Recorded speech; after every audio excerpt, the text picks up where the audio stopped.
ఉపాధ్యాయ వృత్తిని ఎన్నుకున్నందుకు మీకు ధన్యవాదాలు సార్. నాకు చాలా సంవత్సరాల నుంచి ఎడ్జిటీగా ఉన్నప్పటి నుంచి కూడా తెలుసు. నేను కూడా పాలకుర్తి మండలం, నిజానికి చెప్పాలంటే మా దర్దేపల్లి, నాకు ఈ ఊరితో చాలా సంబంధం ఉంది. దర్దేపల్లిలో ఈ ఊరు మా ఊరి పురోహితం, మా నాన్నగారు కోదండరామయ్య గారు ఈ ఊరిలో పురోహితం చేసేవారు. సో నేను చదువుకున్న స్కూల్కే నేను పాలకుర్తికి రావాలని చాలా అనుకొని, అంటే మహబూబాద్ జిల్లాలో అంటే సంఘం అట్లా పనిచేసి పాలకుర్తి హై స్కూల్కి వచ్చాను. అలా వచ్చిన పరంపరలో సారు ప్రమోషన్ ద్వారా విష్ణూర్కి వచ్చిన కంటే భిన్నంగా, అంటే ఉపాధ్యాయుడు అంటేనే నిస్వార్థంగా పనిచేసే వ్యక్తి అని, కానీ సారు తనదైన శైలిలో మంచి ప్రశ్నించే తత్వంతో జీవశాస్త్రాన్ని బోధించడంలో అందవేసిన చెయ్యి, అందులో డౌట్ లేదు. మాలాంటి ఉపాధ్యాయులమే సార్ ద్వారా సలహాలు తీసుకొని ఇంకా నేర్చుకోవాలనే తపన కలిగించే విధంగా సారు బోధన ఉండడం ఈ పిల్లల యొక్క అదృష్టంగా భావిస్తున్నాను. అంతేకాకుండా ఒక ఉపాధ్యాయుడికి ఉండాల్సిన సమయస్ఫూర్తి, ఒక ఉపాధ్యాయుడికి ఉండాల్సినటువంటి అనుకువ, ఒక ఉపాధ్యాయుడు అంటే సైన్స్ టీచర్గా ప్రశ్నించే తత్వం సార్లో చాలా పుష్కలంగా ఉంటాయి.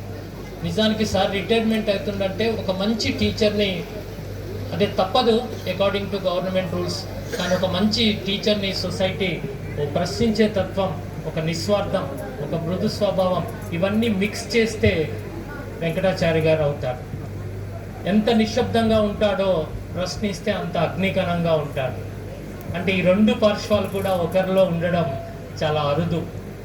సో విద్యార్థుల పట్ల ప్రైమరీ స్కూల్ మృదుత్వంతో ఉన్న, అన్యాయం జరిగిన ప్రశ్నించే తత్వాన్ని కూడా అంత అగ్నికరంగా మార్చినటువంటి రెండు తత్వాలు కలిసినటువంటి వెంకటాచారి గారు, అదేవిధంగా సాగిన వారి జీవన శైలి నిజంగా ధన్యం, స్ఫూర్తిదాయకం.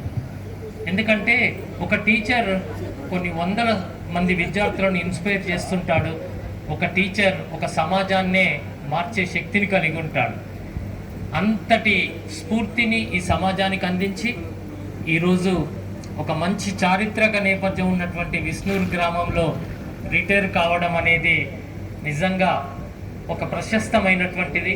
పుట్టిన ఊరు జఫర్గఢ్ ఎంత చారిత్రకమో విష్ణూరు కూడా అంతే చారిత్రకం. సార్ ఇక్కడ రిటైర్ కావడం నిజంగా ఒక చారిత్రక ఘట్టమని, ఒకవేళ ఉద్యోగానికి రిటైర్డ్ అయిన సార్లో ఉన్నటువంటి సాహితీవేత్త రేపటి నుంచి అంటే 25th నుంచి 24th నుంచి మేల్కొని సమాజానికి పనికొచ్చే సాహితీ సేవలు కానీ సార్ యొక్క ఆలోచనలని సమాజ అభివృద్ధికి నిరంతరం అందిస్తారని ఆశిస్తూ ఈ అవకాశం ఇచ్చిన సభాధ్యక్షులకి ప్రత్యేకంగా ధన్యవాదాలు తెలియజేస్తూ మరొక మారు సార్కి ఉద్యోగ విరమణ అభినందనలు తెలియజేస్తున్నాను సార్. Thank you.